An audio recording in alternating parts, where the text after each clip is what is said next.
This is the multi-voice text-to-speech podfic reading of My Moony by MsAlexWP, composed by Burning Aurora. You look hot. The voice was smooth and deep, and burned through Remus's blood like warm whiskey shot straight into his veins.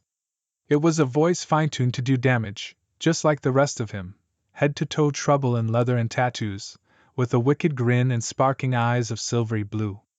Tall, dark, and dangerous is what he was, or what he would have been if he'd waltzed up to Remus like that a decade ago, the kind of man who could ruin him in a single night if he wasn't careful. "Excuse me?" Remus asked, leaning against the bar onto his elbow, and taking a careful sip of his single malt.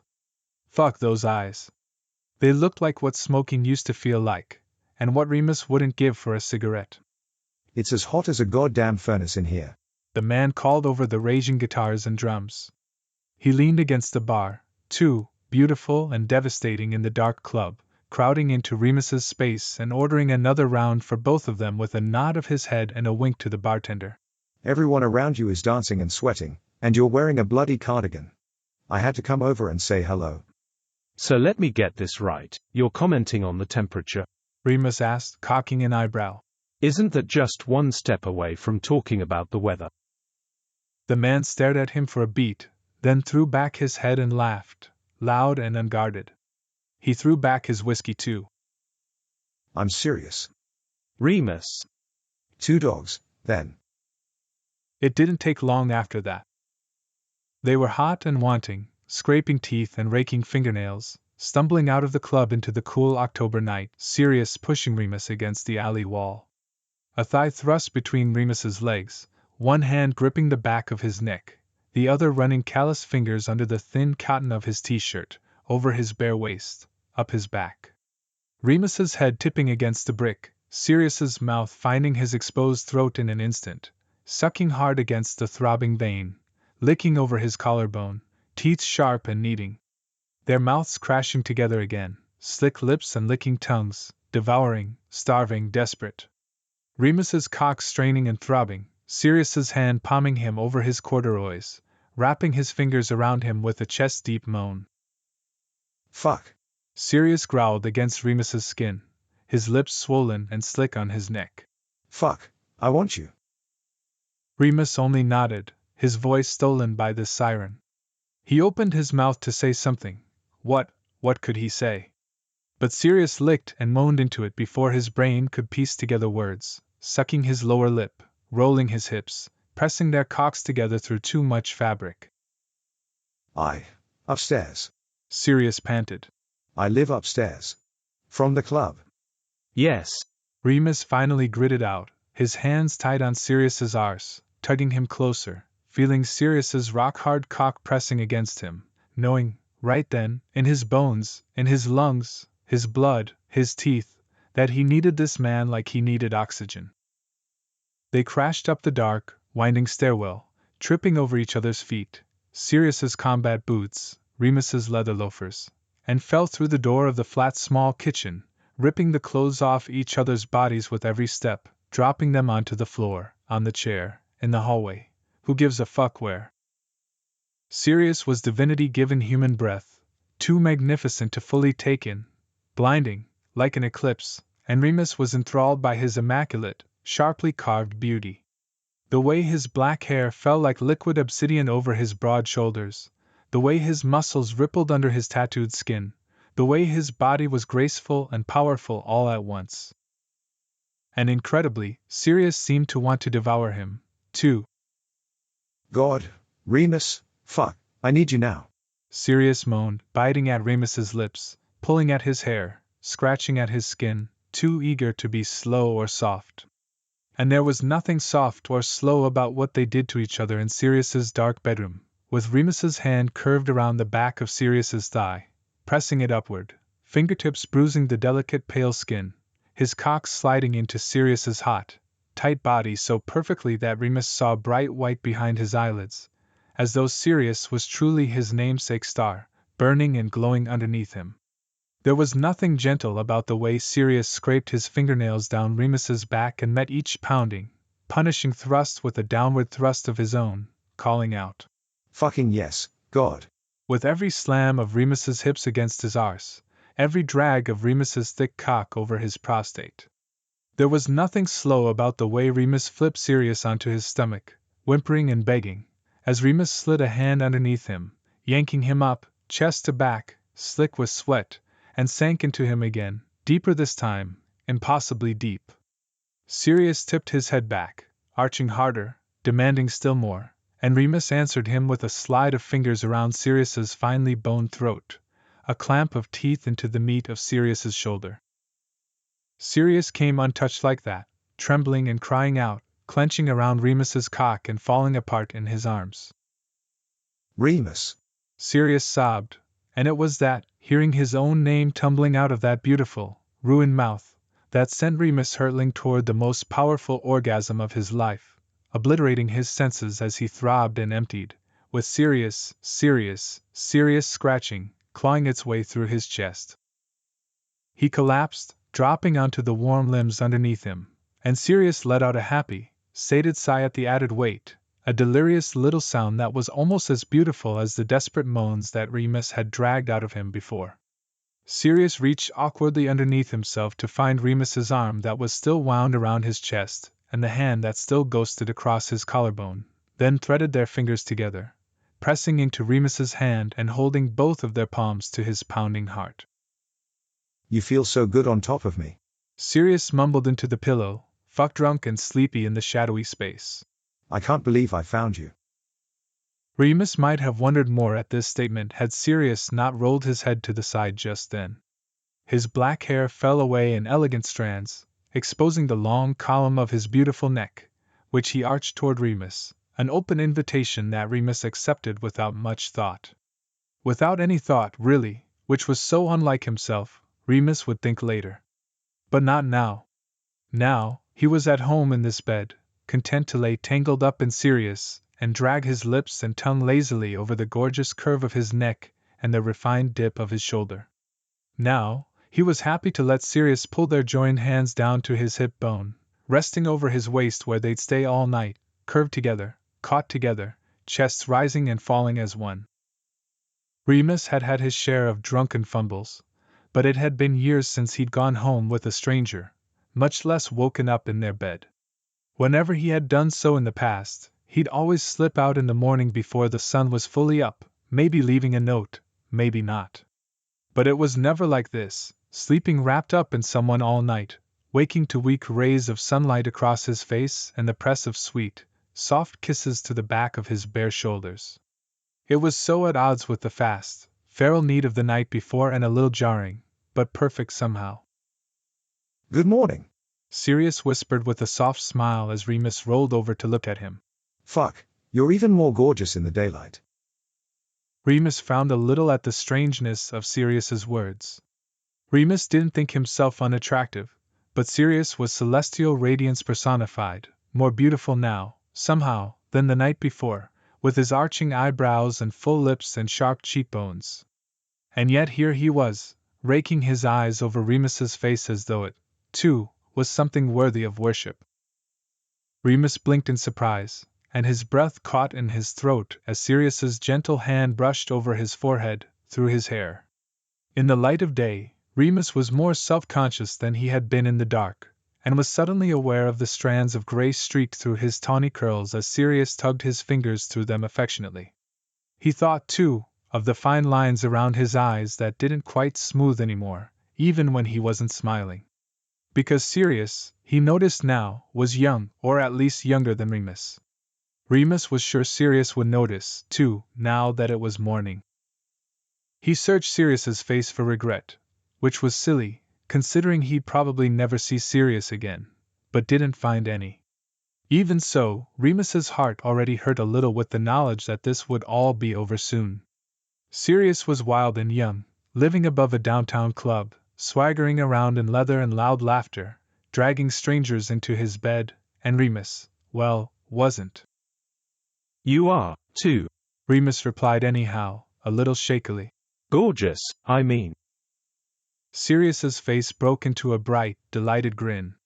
He surged forward across the pillow, and kissed Remus soundly with a hand to his cheek and a smile curving across his lips. He hummed happily, pulling away with his eyes still closed, then leaning forward again for one more quick kiss, as though he couldn't resist. I think I'll keep you. What do you like for breakfast? I'm an excellent cook. I could make pancakes, French toast, scrambled eggs, bacon. Or, oh, I don't know how much time you have, but I make an excellent eggs Benedict. My hollandaise is to die for. Remus didn't answer right away. He was too busy being stunned into silence by the strange puzzle that was Sirius. He was so easy and open, so unlike other hookups that mumbled awkwardly in the morning that this was nice or we should do it again sometime, eager to get this stranger out of their house. Or I could just make you coffee, Sirius added, a little pink flush creeping over his cheeks, and oh, he was embarrassed. Remus tried to recover. I'd love eggs Benedict. He said quickly. And coffee. Can I do anything to help? Nope. Sirius said, a relieved happiness washing over his face. Just come hang out in the kitchen and look astonishingly handsome, okay? He pressed another kiss to Remus's cheek and hopped out of bed with a vigor that should not have been possible given their activities of the night before. Sirius reminded him of an excited puppy who was thrilled to have his person home, and it was damned adorable, really, and Remus marveled at the fact that someone so devastatingly, wickedly, potently, dangerously gorgeous could also be so fucking cute. Sirius tossed Remus a pair of shorts from a drawer, then looked at him expectantly, clad only in black boxers that sat low on his hips, and he was breathtaking, literally. Remus could barely catch his breath for how beautiful he was, and sweet as hell on top of it. Then Sirius shot him that intoxicating grin, and Remus was just about done for. Coming? He asked, and Remus's heart thudded in his chest as he nodded, returning Sirius's unguarded smile with one of his own. Oh, be careful, Lupin. This one really could ruin him. But he followed Sirius down the hallway and into the kitchen anyhow, settling onto a stool to watch him in awe. He moved around the kitchen with an easy grace, cracking eggs one-handed into boiling water, whisking melted butter, mincing chives, and doing it all shirtless, telling jokes and stories, pausing his chatter and work every so often to give Remus a quick kiss. He poured Remus coffee and kissed him again, and then again. God, you're just irresistible, you know that, he said once, draping his arms over Remus's shoulders, and Remus felt like he was in a waking dream. Remus brought his fingers to Sirius's beautiful neck, dragging his thumb over the hollows of his throat to push his silky black hair away and press a kiss to the stubbly hinge of his jaw. At this Sirius actually whimpered, clutching Remus's bare bicep and melting against him helplessly. You will be the death of me, I think, he whispered before tearing himself away with a half-hard cock tenting his boxers and a half-cooked hollandaise threatening to curdle on the stove. Sirius, Remus learned, was a painter, whose large-scale murals had been commissioned by everyone from the Metropolitan Museum of Art to Richard Branson, but who had a soft spot for outdoor works that brought public art to places that might otherwise never have it. I like working for children's hospitals, and I love working on inner-city neighborhood projects, Sirius said, pausing his cooking to tie up his hair in a loose bun, and Remus's pulse quickened at the sight of the dark bruises painting his neck. I once did a month-long project across the street from a primary school, and by the end of it, I'd recruited half the kids and teachers to help, Sirius said. They all signed their names at the bottom, too. It was great. That's so cool, Remus said. What did it look like? It was an abstract flower kind of thing. A big, bright blossom growing out of someone's head in an Alice in Wonderland kind of garden, you know. The kids added little grass and flowers and bugs to the bottom, all around the edges, anywhere they could reach, really. It looked like a weird, acid trip dream by the end. It's still one of my favorite pieces. Sirius smiled at the memory and tipped his head toward Remus. It's right in town, he said, almost shyly. Maybe I could show you sometime. Yeah, I'd love that, Remus said, more softly than he meant to. He pictured Sirius surrounded by a swarm of kids, all eagerly clutching paintbrushes and watching him direct a colorful, untamed symphony of paint and joy. Somehow, He imagined that kids would really love Sirius, and the thought did something squirmy and warm to his insides. Do you, like kids? Remus asked hesitantly, running his finger along the rim of his coffee cup and trying not to look too interested in the answer. I love them, Sirius said, and Remus breathed a sigh of relief he didn't even know he'd been holding. I'm kind of a kid whisperer, actually. I have a 5-year-old godson. His name is Harry, and I think he might like me more than he likes his parents. Sirius gloated a little at this, preened really, and Remus laughed. Damn, he was just lovely. Sirius wanted to know everything about Remus, too, and he was so easy to talk to, so Remus told him all about his work teaching classics and literature at the university, which books his students were reading, funny stories about his colleagues, and even about the little empanada cart on campus that he loved but never went to because it was too far away.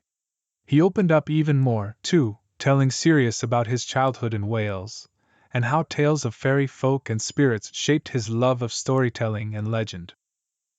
Sometimes, when I visit my mum, I still like to walk by myself in the woods early in the morning, just as the sun crests the horizon, Remus said, letting himself picture the gauzy, glittering scene in his mind.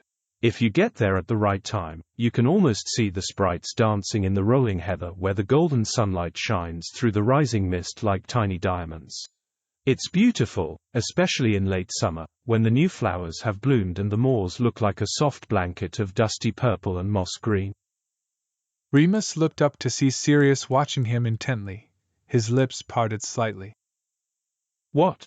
Remus asked with a self-conscious little laugh, rubbing his hand against the back of his neck, which prickled under Sirius's heavy gaze. Do you always talk like that? Sirius asked in a dreamy voice. What, like a nerd? No, like poetry.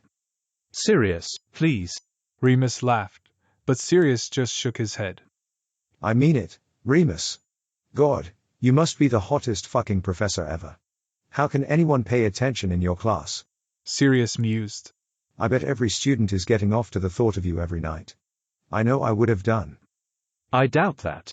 Remus laughed again, although now that he considered it, it wasn't all that unusual for a student to appear in his office looking for a bit more than homework help. No, they do.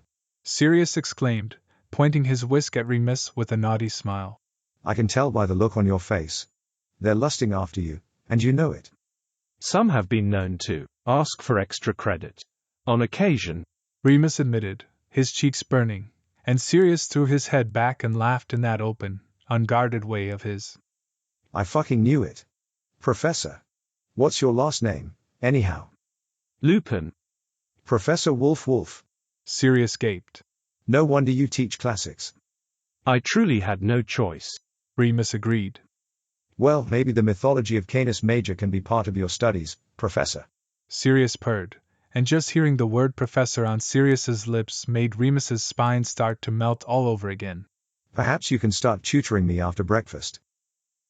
Sirius's Eggs Benedict truly was spectacular, but not quite as spectacular as the way Sirius looked on his knees in the shower after breakfast, his lips wrapped worshipfully around Remus's cock as water rippled down his face and chest, or as spectacular as the way Remus's orgasm rocked through his body, pulsing down Sirius's eager throat.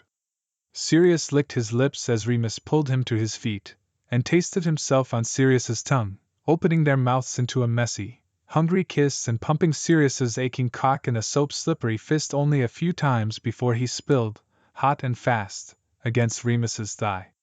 They stood kissing and touching each other under the hot water for a very long time, until the entire bathroom was steamy and drips of water rolled down the mirror and walls.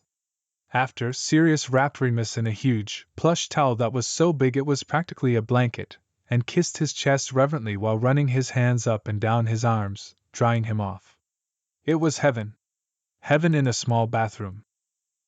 Remus moved through Sirius's flat some time later, trying to locate his clothes that he'd shucked off the night before, when his phone buzzed from the floor in the pocket of his trousers. Hey, any chance you can take Daphne this afternoon? I got called into work last minute. Sure, what time? Can I drop her at your house at 4 o'clock? No problem. Thanks a million. See you then. Remus pulled his trousers on and slid the phone back into his pocket. I should probably get going, Remus said as he bent over to pick up his shirt from the floor at the foot of Sirius's bed. I wish you didn't have to, Sirius said from the bed, where he was splayed out, totally naked, with his arms folded behind his head and his still damp hair cascading over the pillows. He had been watching Remus get dressed, admiring, really, Remus realized, up until that point. I wish I didn't have to, either, Remus admitted. But I need to get home. Family thing. A guilty little twinge twisted his stomach at this, but he didn't say anything else. He shouldn't, especially if this would only be a one-time thing. Sirius swung his long legs off the bed, then stood up and crossed the room to where Remus was reluctantly lifting his shirt over his head. He stilled Remus's hand and gently pulled the shirt away. I think it goes without saying, Sirius murmured, pressing his hands to Remus's bare chest and kissing up his neck, that I'd really like to see you again. Remus was disarmed yet again. Sirius was so open and honest, never attempting to hide his emotions or thoughts, not trying to be cool or aloof, but saying exactly what he wanted to say, right when he wanted to say it. It was a breath of fresh air, and Remus hoped it was genuine. He slid his hand up the back of Sirius's neck, threading his fingers through his hair and scratching gently against his scalp. I'd really like that, too, he said, watching Sirius's eyelids drop shut for a moment before fluttering back open. I've had a wonderful time with you. He leaned down to kiss Sirius once more, and it was languid and unhurried, sweet, like warm, dripping honey. When they finally broke apart, Sirius smiled at him softly, then took Remus's t-shirt out of his hands to pull it over his head for him. He did the same with Remus's cardigan, which Sirius had found on the floor in the hallway outside his flat door. Your silly, sexy jumper, Professor, Sirius said quietly, pulling the thick wool over Remus's arms. It swallows you up. Glad I found out what was underneath. I'm glad you did, too. Remus kissed Sirius goodbye at the door, cradling his jaw gently. But even then, he couldn't help wondering if he would ever hear from Sirius again. Even if he didn't, though, he knew he'd remember this golden, perfect night for the rest of his life, and he wanted to tuck away little bits of Sirius inside his heart to think of later, just in case. The next afternoon, Remus got off the elevator on the 10th floor of the Humanities building when he heard an unnatural amount of chatter coming from the direction of his office and nearly collided with 3 tittering girls. Oops, sorry, Professor, one of them said a little breathlessly. Another burst into giggles at the sight of him and whispered something into her friend's ear. I know. One down the hall and one here, the other replied, looking Remus up and down as they passed. It's like Christmas. I wonder if the other guy goes here, Remus heard one of them say as they retreated away down the hall. Before Remus had time to wonder what the girls were on about, he rounded the corner and saw the source of their excited chatter. Sirius was sitting in a vinyl chair just outside Remus's office, his long legs clad in tight black jeans and stretched out far enough that someone would need to step over him if they wanted to walk by. He was wearing his leather jacket over a white t-shirt, and his hair pulled into a messy bun. He looked obscenely good. Remus couldn't believe it, Sirius here. And his stomach swooped into a nervous happy knot. Professor Lupin, Sirius said cheerfully when he saw Remus walking toward him. Sirius, hi. Remus replied, unable to hide his happy surprise. What are you doing here? I come bearing sustenance, he said, reaching under his chair for a brown paper bag with grease stains on the bottom. Empanadas. I didn't know what you liked, so I got meat and vegetarian, just in case. But how? Well, I was thinking about you, because I haven't stopped thinking about you since yesterday, and I was in the neighborhood for a meeting, so I thought I'd pop by. Then I remembered how you said you love the empanada cart on Park Crescent but you never go because it's all the way across campus and you never have time, so I looked up your office hours, and here I am. It took Remus a moment to gather himself after this onslaught of, frankly, shocking information. Sirius hadn't stopped thinking about him. He remembered that Remus liked the on-campus empanada cart. And now he was here. I hope you don't mind. Sirius added. If you're too busy. No, Remus interrupted. I've got all afternoon, actually. My classes are finished for the day, and I don't have any student appointments. I was just going to do paperwork in case anyone wandered in looking for me during my office hours. Well, look at that. I wandered in. My plan worked. That it did. Remus agreed. He looked at Sirius wonderingly. I can't believe you remembered the empanada cart. You said it. Of course I remember it. They settled in at Remus's desk. Remus in his leather swivel chair and Sirius in one of the ancient tatty ones on the other side. It was ugly and outdated with little tears at the edges of the decades-old fabric, and looked especially decrepit next to Sirius, who was so beautiful and pristine. Remus could relate, he thought, watching Sirius pull folded paper plates and napkins out of the bag before serving up the empanadas. Thank you for this, Remus said. It's so thoughtful of you. Just a thin excuse to see you, really. Not a vegetarian, then? Sirius asked, as Remus reached for a meat one. No, but I love the vegetable ones, too, he said, and took a bite. It was piping hot, greasy, salty, and so good. Oh my God. Sirius said through a mouthful. This is amazing. I told you. Remus nodded. They make the dough from scratch every morning and cook all day until they run out. They make dessert ones, too. Oh yum, we'll have to get those next time. Next time. Wow, okay. Sirius wanted there to be a next time. Another next time. You caused quite the commotion sitting outside my office, Remus said through another bite. Oh yeah. In what way? Sirius asked, but Remus didn't answer. The words were stuck in his brain, halted by the sight of Sirius licking the greasy crumbs off his fingertips. Remus was transfixed by the way his fingers dragged across his lips and tongue. And I thought I was distractible. Sirius smirked, wickedly aware of the effect he was having. He reached across the desk, grabbed Remus by the wrist, and drew one of his fingers into his mouth, taking it deep down his throat and sucking hard before pulling it out slowly. Anyhow, Sirius said innocently, helping himself to another empanada. You were saying. Remus wasn't aware of having said anything at all, really. He wasn't aware that he could still make words. Was I? Remus asked. Something about me. Sirius reminded him innocently. Causing a commotion. Oh, right. Yes, there were these girls, they seemed quite taken with you. Huh. Sirius replied, apparently unmoved by this information. They, wondered whether you were a student. A student? Sirius laughed. I think I'm a little old for that. Actually, that's not true. I'm a hearty advocate of lifelong learning, and I support education at any age. Yeah, good, me too. Remus nodded. He hesitated as he looked at Sirius again. Now was his chance. So, how old are you, then? If you don't mind me asking. 33. Oh, Remus said. That's a relief.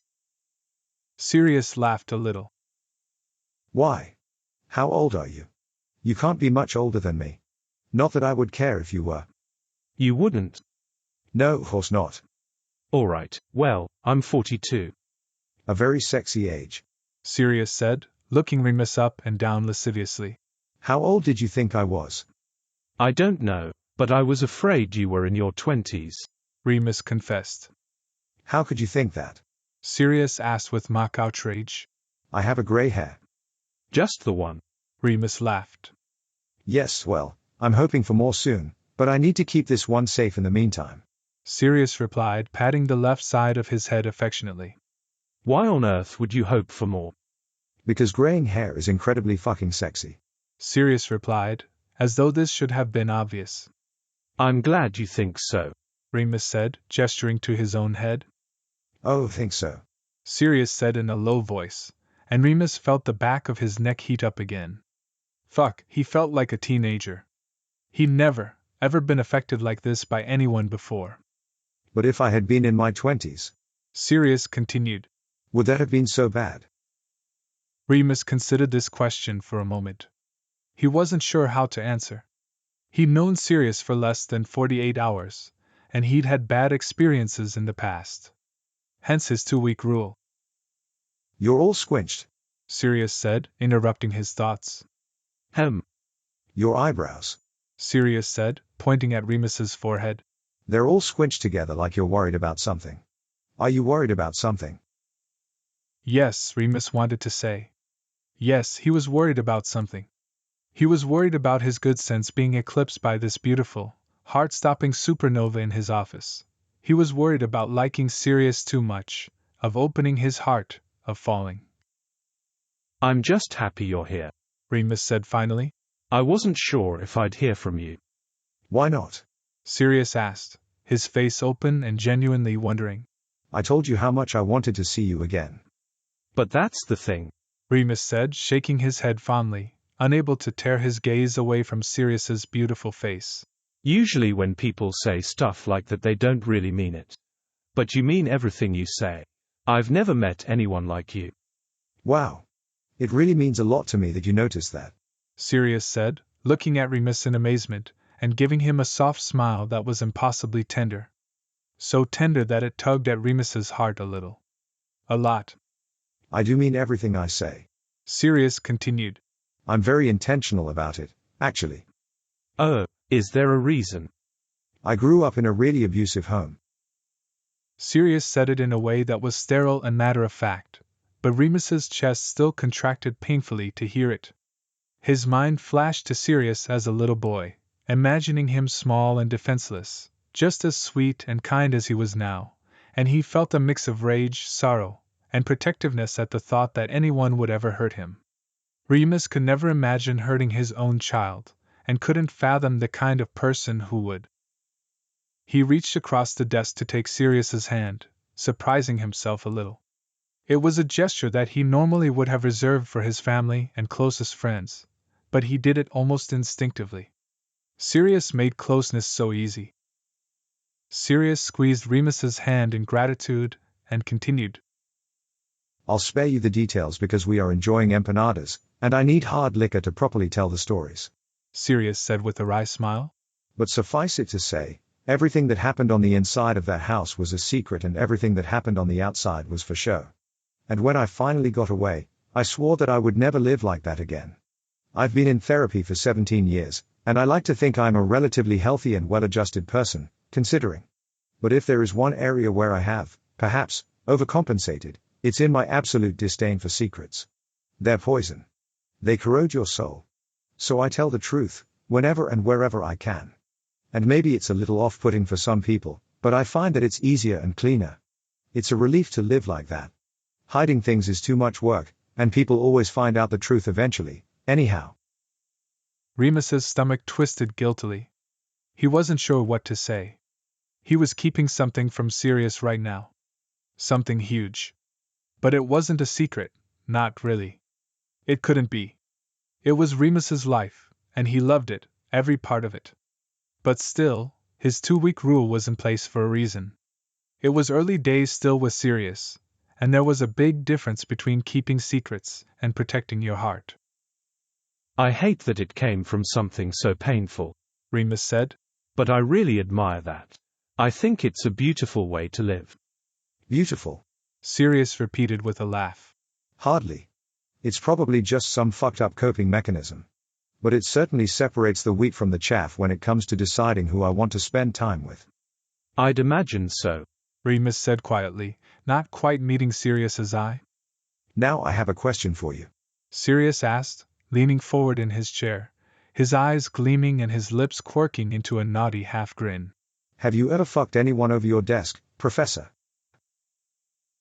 A little over a week later, Remus's phone buzzed with a text during one of his classes while his students were sitting for an exam. He opened the message, only to slam his phone face down on the desk, his mouth dry and his heart pounding. Several students looked up, but Remus only gave them a tight smile, hoping they didn't notice that his face and neck had flushed bright red. He waited until they were all focused on their exams again, then stealthily flipped his phone over to find a photo of Sirius, standing in a full-length mirror and wearing nothing but a pair of obscenely tight, white briefs and grasping an enormous hard-on through the fabric. His whole body was paint splattered and his hair was pulled into a high bun with loose strands falling around his face. Among the streaks of paint were lovely marks on his legs, shoulders, and neck, all in various shades of purple and red as they faded in the days after Remus put them there. Just doing a project in my studio and thinking of you. Remus smiled and shifted in his chair, grateful that he was sitting behind a desk. He glanced up at his class again before typing out a reply. Do you always paint half naked? Only when I'm hoping you'll come over soon. Remus opened his calendar. He had one more class after this, then a reminder to pick up Daphne from playgroup. I can't get away until this evening.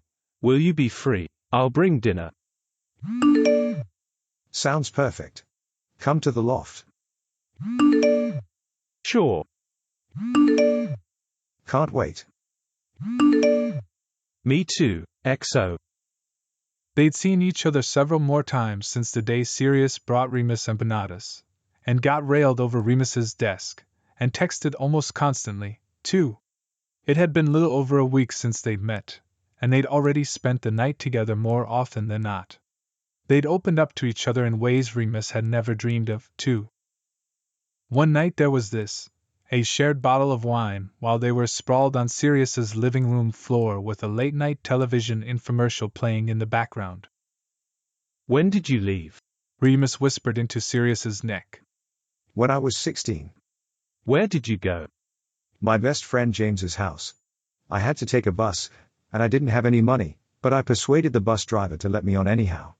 I thought it was because I was so charming, but I realized later it's because I had a black eye and a half-empty backpack. Remus propped himself up on his elbow and brushed Sirius's hair behind his ear, just for an excuse to touch him. I know it was a long time ago, Remus said, but I'm so proud of you. You were so brave to do that. And as a kid, that's incredible. Yeah. Sirius asked in a small voice, suddenly that terrified, unsure 16-year-old again, and Remus's heart lurched. He knew what it was like to be scared and drowning at 16. Yes, incredible. Another time there was this, sitting on Sirius's balcony with cups of coffee at sunrise because they'd stayed up all night talking and didn't realize what time it was until the sky started to lighten. When was the last time you pulled an all-nighter? Sirius asked. For a reason other than anxiety and existential dread. Remus laughed. Probably about 10 years ago. I went to a Rocky Horror Picture Show midnight screening and then to a party afterwards that I probably should have regretted the next day but absolutely didn't. Oh. Do tell. Well, I'll put it this way, Remus said. I dressed up as Brad, and then followed Brad's plot line, if you know what I mean. Oh my god, Remus, you fucked a Frank-Infurter. Sirius asked with a gleeful snort. That I did. Remus nodded, then startled a little when Sirius dove for his phone. What are you doing? I'm ordering a corset, fishnets, and garters on Amazon. Sirius said. We are staging a reenactment ASAP. Remus laughed, but also felt his dick immediately start to show interest. Sirius in that outfit. He might not survive. Don't forget the red lipstick, Remus said, but Sirius just gave him a sultry smirk. Don't worry, babe. I already have that. There was this, too. They were in Sirius's dark bedroom and lying the wrong way in his bed, with Remus's head resting on Sirius's hip, while Sirius quietly ran his fingers through his hair in long, soothing strokes. My father left my mother and me when I was a baby, Remus said. He'd occasionally send birthday presents months late, when he won big at the track or something. But mostly I never heard from him. I knew from other family members that he was alive, but that's about it. It was just me and my mum. And she did everything. Worked 2 jobs, put me through university by herself, made dinner every single night, no matter how tired she was. I think she was trying to love me enough for both of them. Did it work? Sirius asked, his hand finding Remus's and pulling it to his lips for a kiss. Most of the time, Remus replied. But now I feel guilty about the strangest things sometimes. Like, he sent me a little stuffed monkey once. It was cheap, the kind of toy you'd win at a carnival or in a claw machine or something. But I treasured that thing like it was priceless gold. I carried it around with me everywhere I went. I slept with it. I wouldn't let it out of my sight. And I wonder now if my mother looked at that stupid toy and ever felt resentful in any way. She was busting her ass all the time, and here I was, clinging to whatever scrap of affection I got from him, instead. Sirius was quiet for a moment before answering.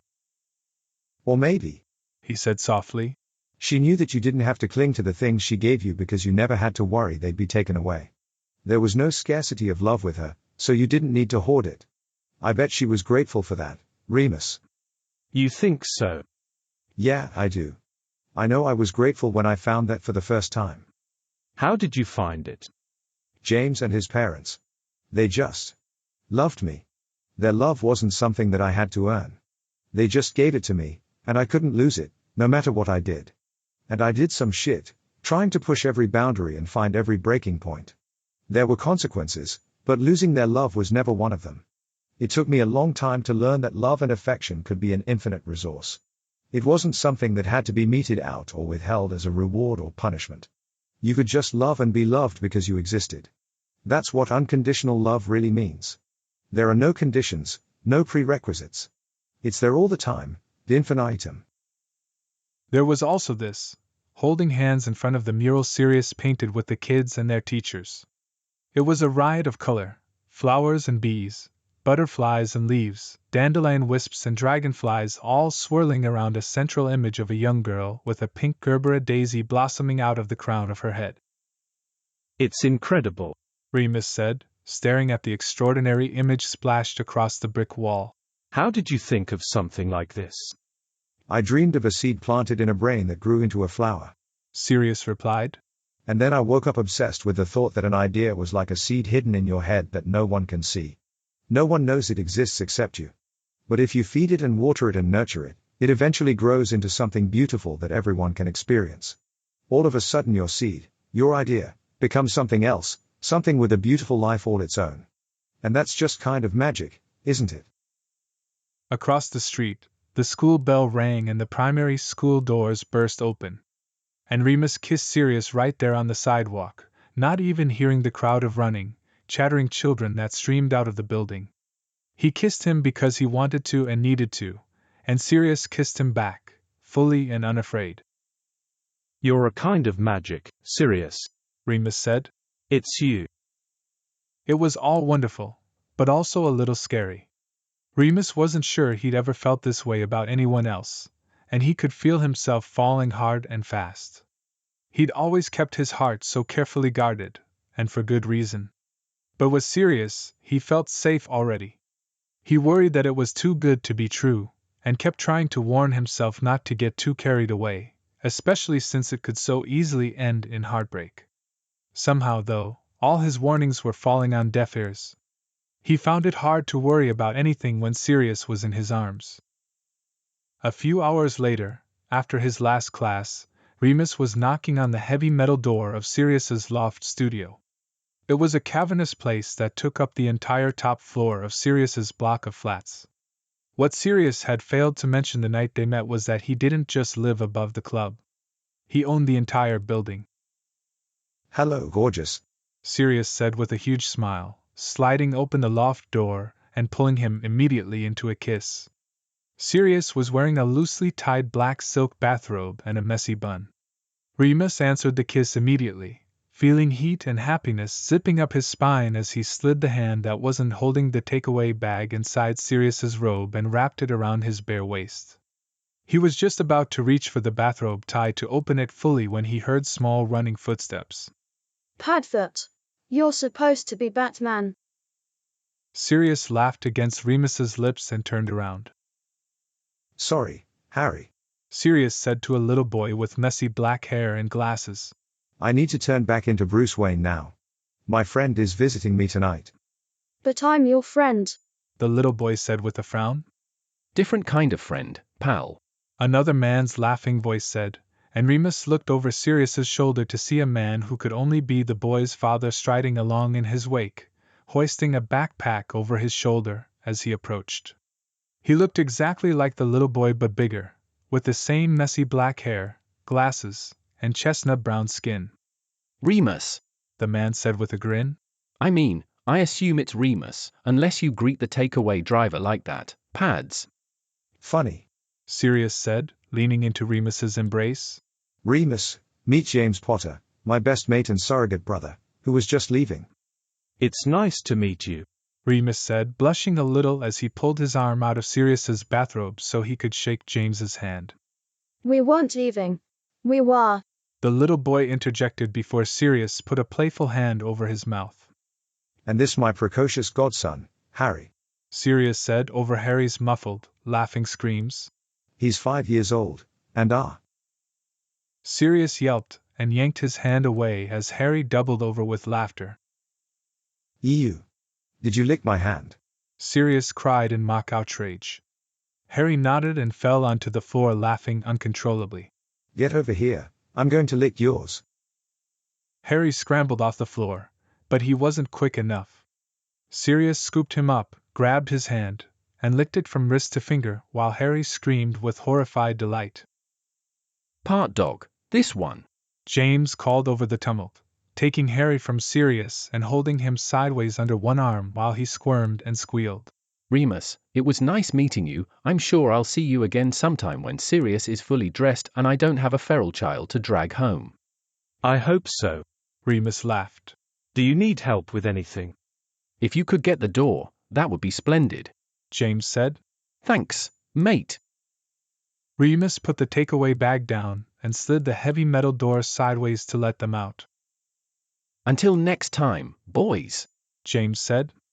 Bye, Padfoot. Bye, Padfoot's different kind of friend. Harry called as they stepped into the lift, and Remus and Sirius both burst out laughing. So that's James and Harry. Sirius said, sliding the door shut again. How are your eardrums? Fine, I'm used to it. Remus said without thinking, then added quickly. Lots of kids in my family. Good, because they're around a lot. Sirius said, picking up the takeaway bag and taking Remus by the hand to drag him further into the loft. I actually think you and James's wife would get along brilliantly. You're both a bit quiet. Until you're not. Well, you're the one who makes me not quiet. Remus laughed, following Sirius through the vast, industrial-style loft, which had high cathedral ceilings, exposed brick walls, and towering, floor-to-ceiling windows that allowed the place to be flooded with natural light during the day. It was the perfect place to paint, and Sirius had even had an oversized lift installed to accommodate his works and materials coming in and out. I wanted to show you what I've been working on, Sirius said, leading Remus to the far corner of his studio where a small canvas was set up on an easel in the corner. Unlike his usual works, which were huge abstract pieces with bright, riotous colors and exuberant brushstrokes, this one was small and quiet, filled with muted greens, soft purples, and a hushed kind magic. Oh my God! Remus gasped when he got close enough to realize what he was looking at. It was a rolling field of heather at sunrise, ringed with thick woodlands and covered in a glittery, golden mist that hovered over the hills. It looked so real, Remus could almost feel the damp, cloud-like air on his face. He stepped closer and studied the painting for another moment before seeing something that took his breath away. There, dancing in delicate wisps within the sparkling vapor, was the barest hint of two willowy, frolicking sprites, nearly translucent as they arched and spun, barefoot, over the blossoms. It was so close to Remus's imagination that he felt as though Sirius had crawled into his brain and painted his memories and thoughts. Do you like it? Sirius asked quietly, his hand coming to rest on Remus's lower back. Oh, Sirius. Remus breathed, staring in disbelief at the otherworldly scene. I love it. It's beautiful. The way you described Wales was so incredible, I haven't been able to get it out of my mind. So I thought I'd put it on canvas instead. Remus turned to look at him then, really look at him for the first time since he arrived. His robe was mostly open now, revealing his broad shoulders, curving neck and firm, tattooed chest. He had a dark shadow of stubble over his sharp jaw and his hair fell in little wisps around his face and neck. But for all of that incredible, perfect beauty, what Remus couldn't look away from were his eyes, which were soft and reverent, searching Remus's with an open vulnerability that Remus had never seen before. Too many feelings were bubbling up in Remus's heart, too many for him to know what to do with. So instead, Remus kissed him. He kissed Sirius with a breathless fire that burned inside his chest, burning so hot he thought he would burst open with it. He wrapped one hand around the back of his neck and slid the other inside his robe, letting it fall open as he pulled him close. A small, desperate sort of sound escaped Sirius's throat as their bodies met, and Remus thought he felt Sirius's knees weaken under him slightly. It didn't matter. Remus would hold him up, hold him close, hold him steady forever, he thought wildly. Remus tightened his grip on Sirius and pulled him even closer, before pushing the silky robe off his shoulders. It fell to the floor in a ribbony heap around their feet, and Remus ran his hands over Sirius's body, feeling goosebumps erupt underneath his fingers. Sirius's cock was hard and straining, leaving a quickly growing wet spot on his tight, white briefs, and Remus wanted to worship him. He dropped to his knees and mouthed over the damp fabric before releasing his cock, which bobbed thick and heavy right into Remus's mouth. He licked over the silky, sensitive head in the way he knew Sirius loved, teasing and lapping, flicking his tongue, running it in soft, wet circles, sucking Sirius tightly between his lips, then pulling off again. Sirius fisted Remus's hair, making delicious, desperate sounds that spurred Remus on. Oh fuck, Remus, please.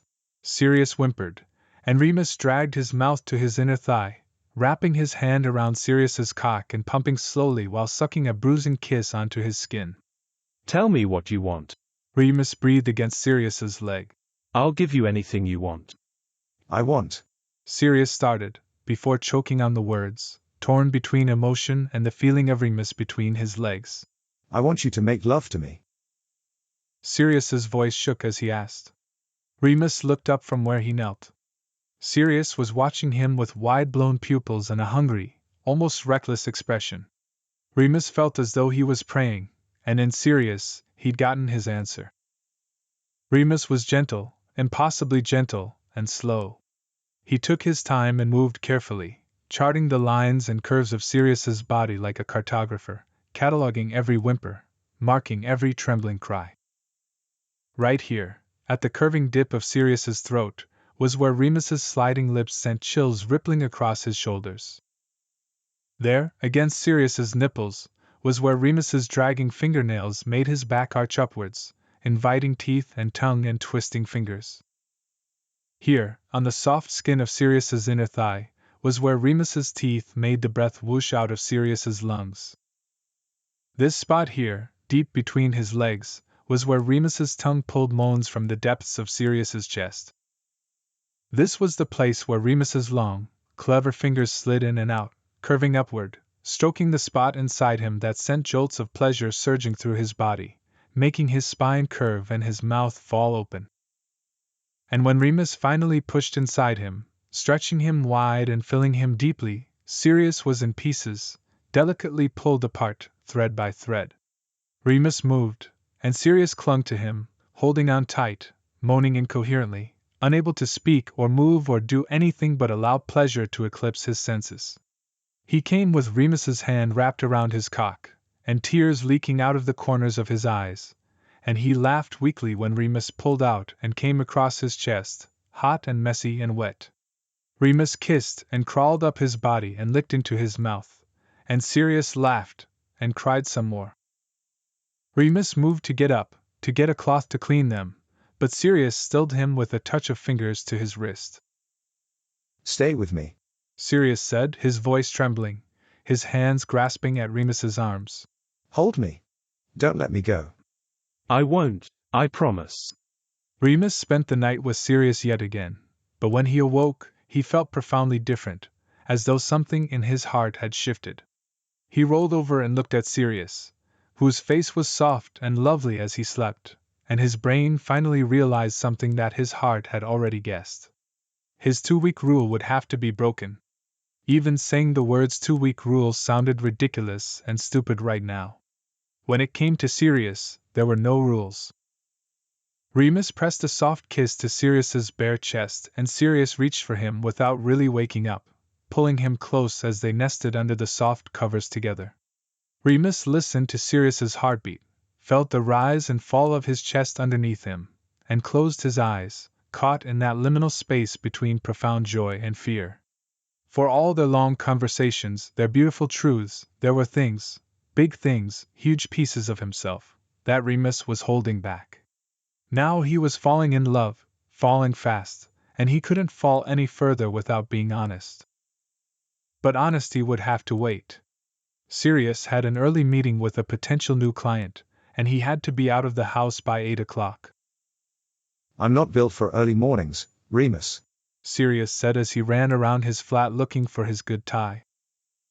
Remus, meanwhile, had already been up for 2 hours, had 3 cups of tea, answered 13 emails, and finished the New York Times crossword, not to mention made Sirius coffee and toast, which he fed him slowly and carefully, holding it out towards Sirius's open mouth for him to take a bite of every time he ran by half-dressed.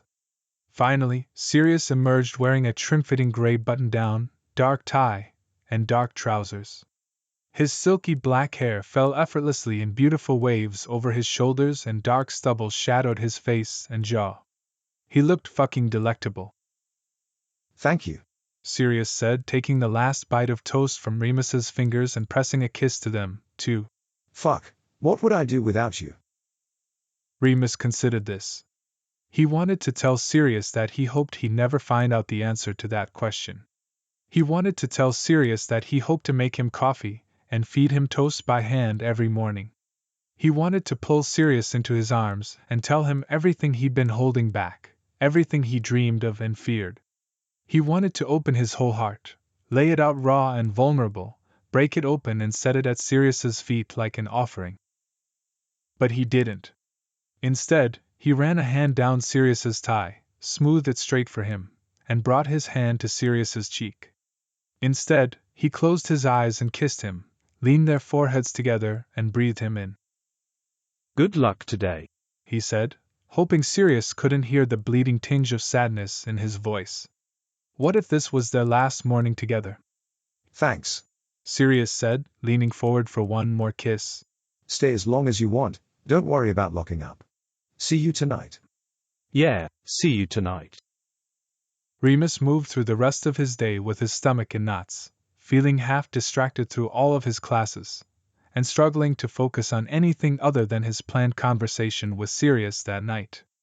By the time he was knocking on Sirius's flat door at 7 o'clock, he'd already run through what felt like a dozen possible scenarios, and almost none of them ended well.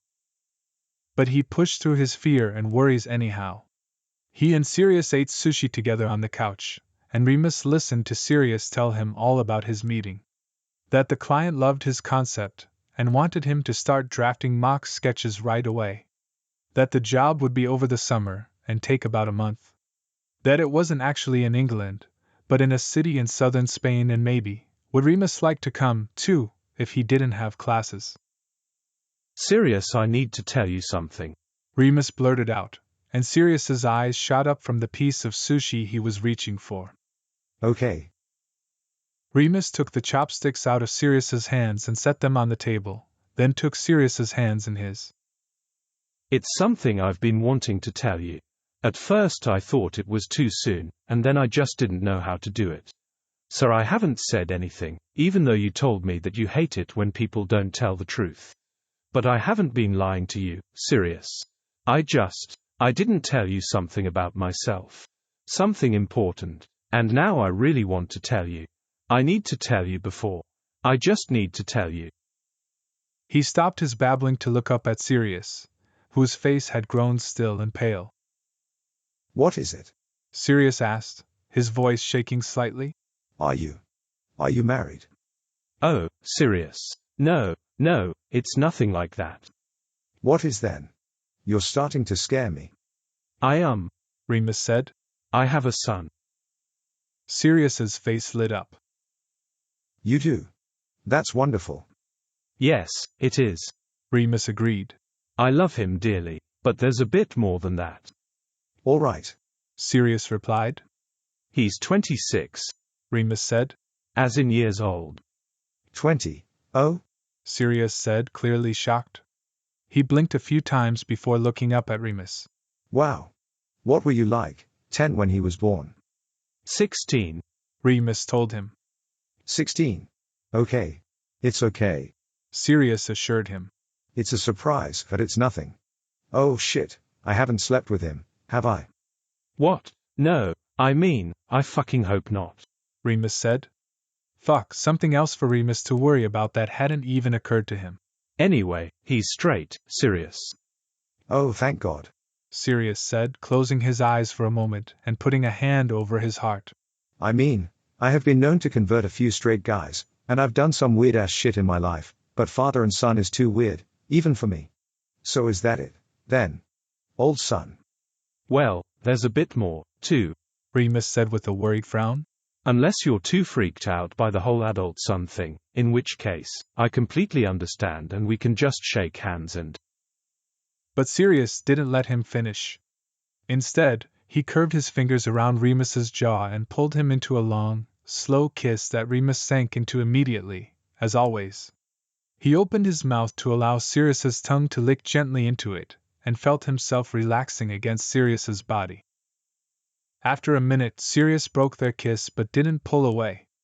Remus's eyes were still closed as Sirius stroked his cheek gently. We will not be shaking hands, Remus.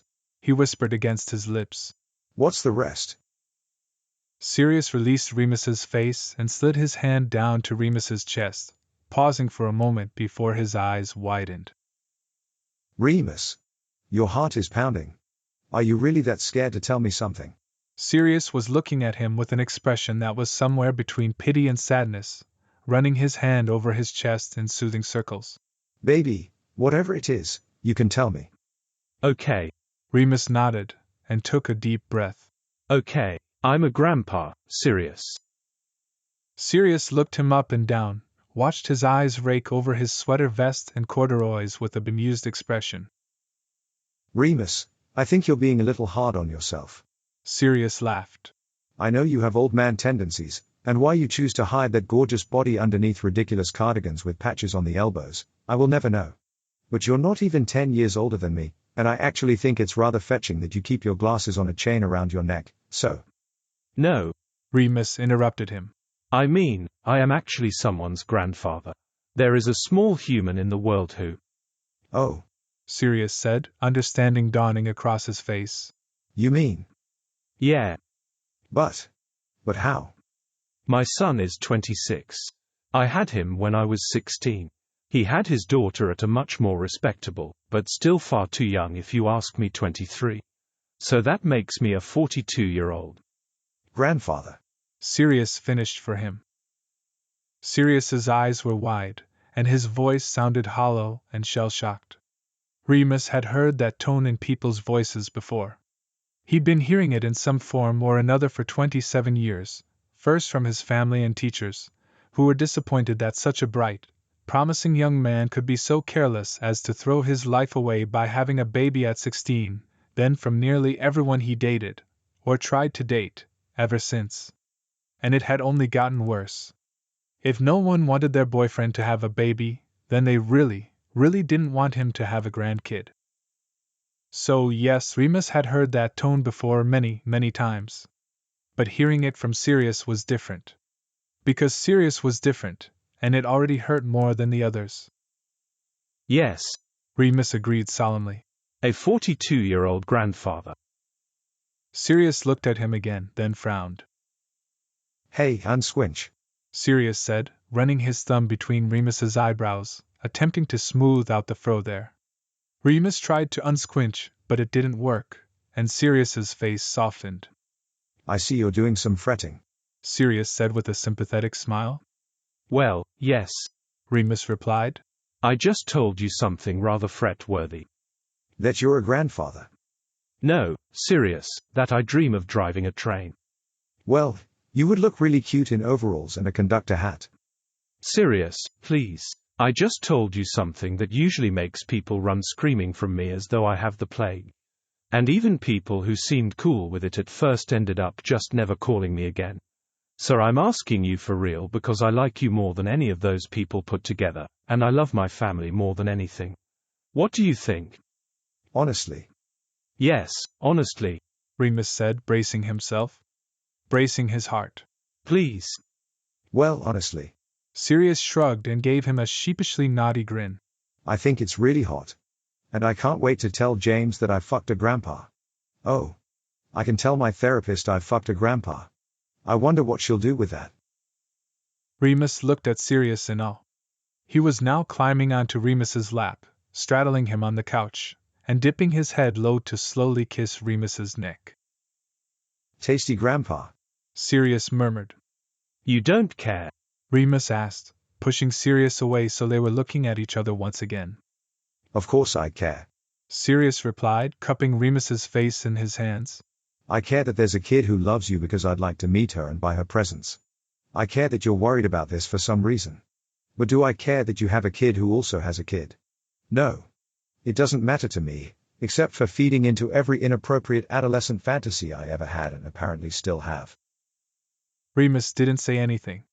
He couldn't. So Sirius continued. What's her name?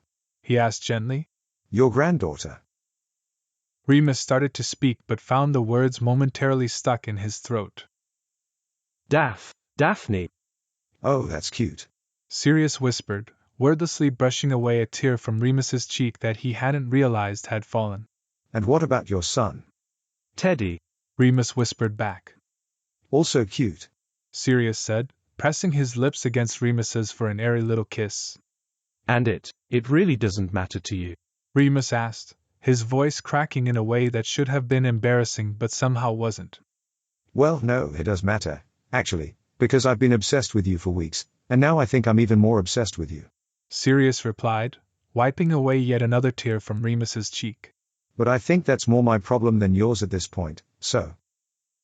This time it was Remus's turn to cut Sirius off with a kiss. He wrapped his arms around Sirius's waist and pulled him close. He felt overwhelmed, like his heart was swelling with happiness and relief. It bounded inside his chest, trying to burst right out, and the only thing keeping it safely where it belonged was Sirius's body, pressed against him. It was as though a heaviness had lifted, one he didn't realize the full weight of until it was gone. Suddenly, all the things Remus had been holding back came pouring out of him, and Sirius was an eager audience, asking question after question and devouring every story. Remus told Sirius how terrified he had been when Teddy was born. He was still a child himself. But they grew up together, learned the world together. It was hard, and Remus was tired all the time, right down to his bones, but was determined to give Teddy the very best life and prove people wrong who said he was throwing his own life away by taking the baby his ex-girlfriend didn't want.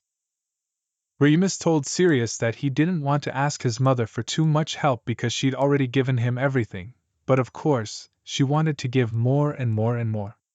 Remus graduated from secondary school with his almost 2-year-old son waving from the bleachers on Remus's mother's lap. Remus went to university and Teddy went, too, staying in the school's nursery during the day with all of Remus's professors' kids and sleeping in Remus's dormitory at night. Remus read to him all the time, from baby books and ancient folklore, nursery rhymes and pages from his dissertation. He told Sirius how Teddy had graduated from primary school the same year Remus got his PhD. Teddy started secondary school, and Remus started teaching, and they were buried in books together, yet again. It was them against the world. But it didn't need to be, not really. Remus was still friendly with Teddy's mother, and her now wife, and Teddy was raised with more love than most people get across an entire lifetime. He was raised by a whole village. Teddy was on stage at the club the night Remus met Sirius, playing guitar with the band. Teddy had dragged Remus out that night, saying he needed to get out, maybe meet someone. Who the hell would I meet at a club? Remus laughed. You'd be surprised. Teddy told him. When Remus texted his son the next morning about the developments of the night before, Teddy had written back. Ha, told you, get it, da. Teddy's daughter, Daphne, was 3. She had big, bright brown eyes and called Remus my Moony. She thought every song and story about the moon was about him.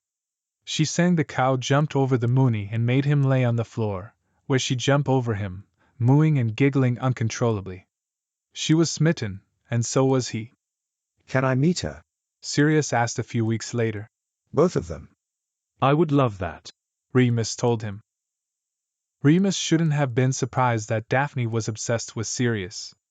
The first time they met, he presented her with a bouquet of pink carnations and a princess crown with a pink jewel in the center, and she was well on her way to adoration. But when she saw that he had actual pictures on his skin, she was head over heels, hook, line, and sinker, ride or die till the end.